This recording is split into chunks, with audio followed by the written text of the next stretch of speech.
Terima kasih Tuhan Yesus.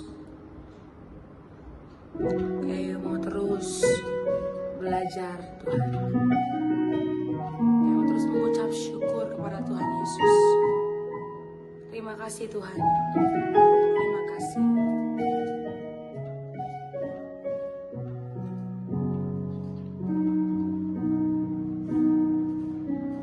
Ku tak membawa apapun juga saat ku datang ke dunia.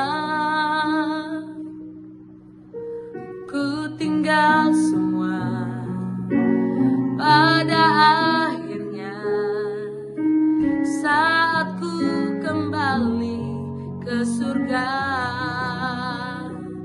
Inilah yang ku punya, hati sebagai hamba yang mau taat dan setia padamu Bapa. Kemanapun ku bawa, hati yang menyembah dalam roda kebenaran sampai selamanya. Terima kasih Tuhan Yesus. Ku tak membawa apapun juga saat ku datang ke dunia. Ku tinggal semua pada akhirnya saat ku kembali ke surga.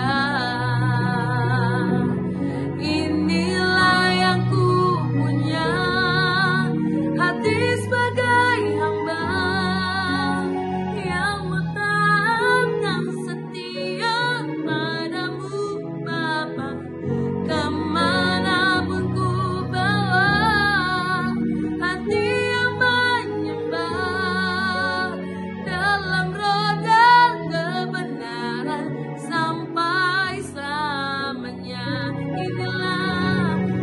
Inilah yang ku punya, hati sebagai hamba yang mau taat dan setia padamu Bapa.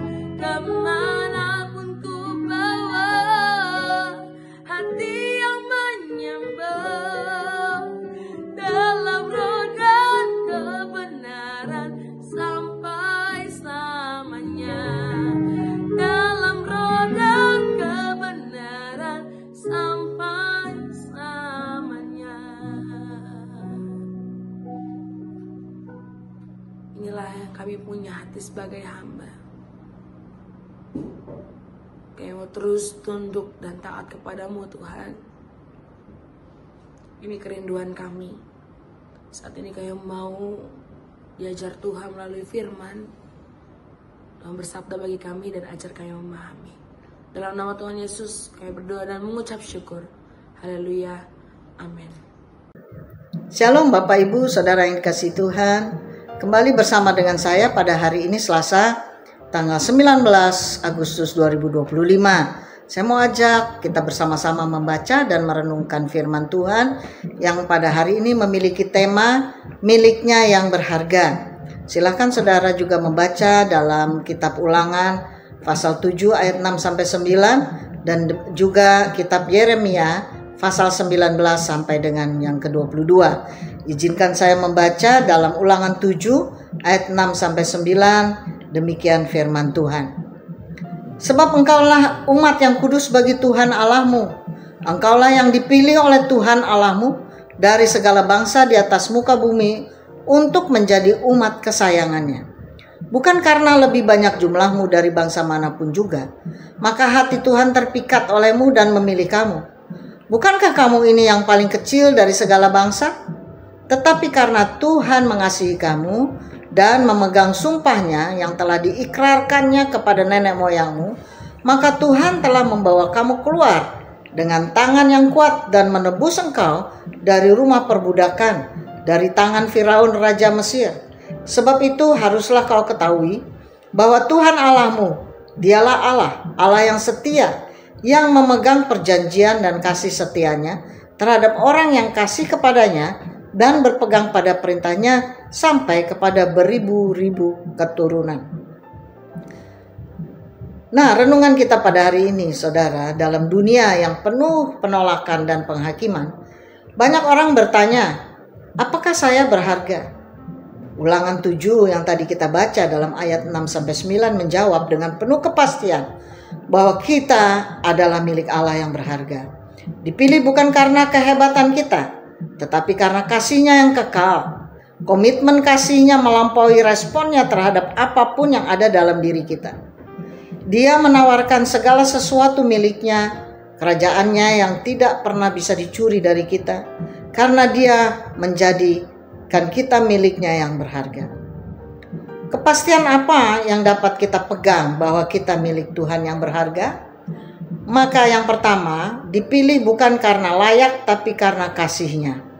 Dalam Ulangan 7 ayat 7 berkata, bukan karena lebih banyak jumlahmu dari bangsa manapun juga, maka hati Tuhan terpikat olehmu dan memilih kamu. Bukankah kamu ini yang paling kecil dari segala bangsa? Allah tidak memilih umat-Nya karena keunggulan atau kekuatan mereka. Ia memilih mereka karena kasih dan janji-Nya yang setia.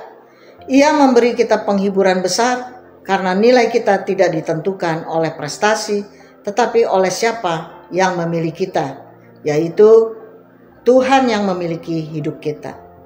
Hal kedua, dikuduskan dan dipanggil untuk hidup berbeda. Dalam Ulangan 7 ayat 6 berkata begini, sebab engkaulah umat yang kudus bagi Tuhan Allahmu. Dikuduskan artinya dipisahkan untuk tujuan mulia. Kita bukan milik dunia, tetapi milik Allah. Karena itu hidup kita harus mencerminkan siapa pemilik kita. Sehingga kita harus hidup dalam kebenaran, kasih, dan kekudusan. Hal ketiga, dikasihi dengan kasih yang setia dan kekal. Dalam Ulangan 7 ayat 8 berkata, tetapi karena Tuhan mengasihi kamu, itulah sebabnya Tuhan membawa kamu keluar dengan tangan yang kuat. Kasih Allah tidak tergantung pada situasi atau respon kita. Itu kasih yang aktif, setia, dan menyelamatkan. Dia yang mengasihi kita adalah Allah yang sama, yang menepati janjinya dari generasi ke generasi. Dalam Yeremia 31 ayat 3 berkata, aku telah mengasihi engkau dengan kasih yang kekal. Hal yang keempat, Allah yang setia adalah dasar kepastian kita. Dalam Ulangan 7 ayat 9 berkata, sebab itu haruslah kau ketahui bahwa Tuhan Allahmu, Dialah Allah, Allah yang setia, yang memegang perjanjian dan kasih setianya. Ketika kita meragukan diri atau menghadapi kegagalan, kita dapat berpaling pada kesetiaan Allah. Ia tidak berubah dan tidak mengecewakan. Karena itu, kita dapat hidup penuh kepercayaan dan harapan akan masa depan yang kekal. Nah, hari ini refleksi kita adalah, kita ini bukan siapa-siapa tanpa kasih dan pemilihan Allah. Namun karena anugerahnya, kita menjadi miliknya yang berharga. Dunia mungkin mengabaikan, tetapi Allah telah memilih, mengasihi, dan menebus kita untuk menjadi milik kesayangannya. Karena itu kita harus hidup sebagai umat miliknya. Hidup kudus, percaya kepadanya, dan bersyukur setiap hari. Karena di matanya kita adalah permata yang tak ternilai. Demikian perenungan kita pada hari ini. Saudara, mari kita berdoa. Bapa dalam sorga, terima kasih Tuhan Yesus untuk firman-Mu pada hari ini dan renungannya, di mana kami kembali diingatkan bahwa kami adalah orang-orang yang berharga di mata Tuhan. Biarlah kami senantiasa mau hidup karena kami tahu pemilik kehidupan kami adalah Allah saja. Terima kasih Bapa, sepanjang hari ini kami mau serahkan ke dalam tangan kuasa-Mu. Hanya di dalam nama Yesus Kristus kami berdoa dan bersyukur kepadamu. Haleluya. Amin.